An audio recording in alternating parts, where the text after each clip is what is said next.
Hello everyone, my presentation about the neuritis of the facial nerve, etiology, pathogenesis, pathological anatomy, clinical picture, treatment in the acute period.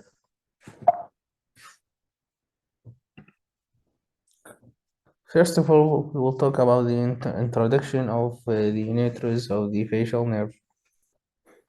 Facial neuropathy, in the other hand, or seventh clinical neuropathy, is the most common cranial neuropathy. The anatomy of the facial nerve is rather complex for cranial nerve with a long intracranial course in which the nerve takes three bends or geno. Electro diagnosis can be helpful in prognosis, but not before several days. So we'll look in this page about etiology and pathogenesis. Etiology, there are a number of reasons that they may lead to neuritis.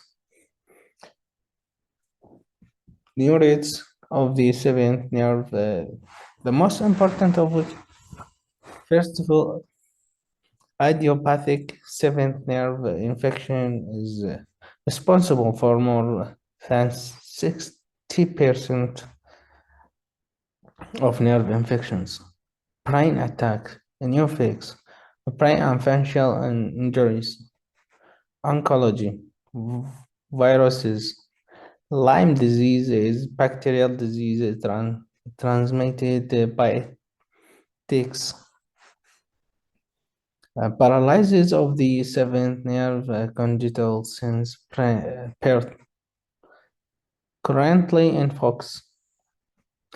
About the pathogenesis of neuritis is presented as retrograde epineural compression edema with ischemia of the facial nerve. An attractive theory is vasospasm from any cause along any facial nerve. Any facial nerve branch with the chorda tympani, perhaps the usual primary involvement, retrograde vascular distension and edema within the epineurum of the ponyfacial canal, compresses the nerve from outside its perineural sheath. The compression force may be mild or severe, resulting in varying degrees of the reversible or irreversible ischemic degeneration of the myelin sheaths and axons, within varying degrees of the cellular reaction to myelin breakdown. Pathological anatomy and clinical picture. Pathological anatomy. Within the temporal bone, there are a rich circoneural arteriovenous plexus that surround the central nervous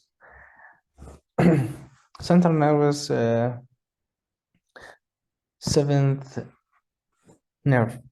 As a result, the geniculate ganglion, tympanic segment, and mastoid segment normally enhance. However, enhancement of the central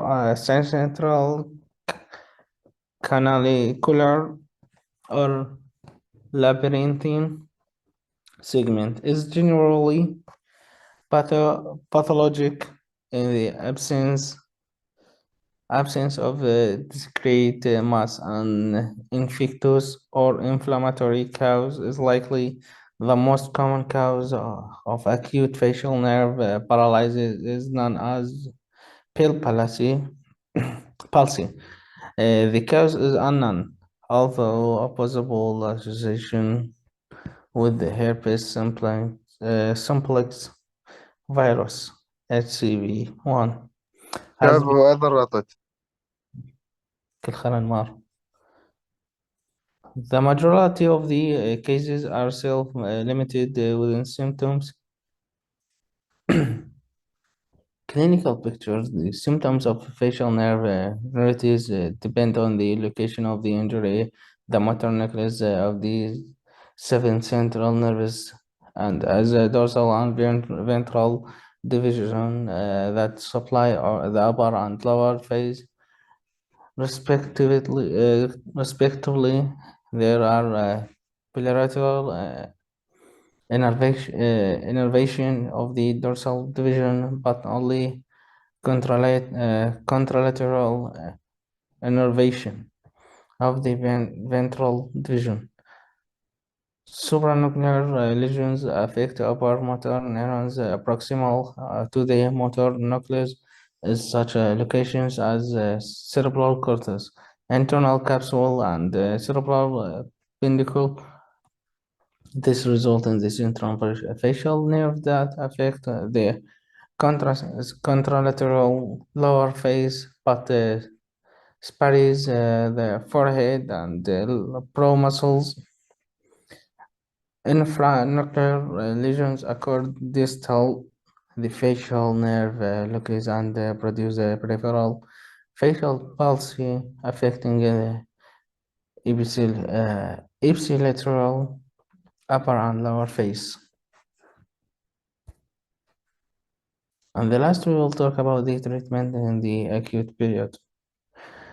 Fortunately, most cases of seventh nerve infection improve significantly and completely over the weeks and months following the ones of the symptoms, and symptoms usually begin to improve after 3 weeks of their onset and disappear completely with the passage of 3 months in 80% of cases. But remaining cases maybe not recover fully. And here lies the importance of treatment, because it helps to increase the chances of the full recovery. And treatment planning cases seventh nerve infection focuses of the following points: cortisone derivatives and anti-inflammatory drugs help reduce the tumor around the nerve and help restore muscle capacity faster. These treatments are successful when started within 48 hours of the one's symptoms. Antiviral drugs such as uh, acyloclovir, in the case of infection with the herpes virus, may help speed recovery. The eye is more uh, susceptible to dryness as a result of the patient's inability to close the eyelid completely. So, protecting is an initial part of the treatment plan. Wearing an eye patch while sleeping or using alternative teardrops. Surgery may play a role in some cases that do not recover as accepted. Thank you for your attention. Okay, thank you. Guys, we need to create new link, so I end conference and start new, okay? Okay, doctor.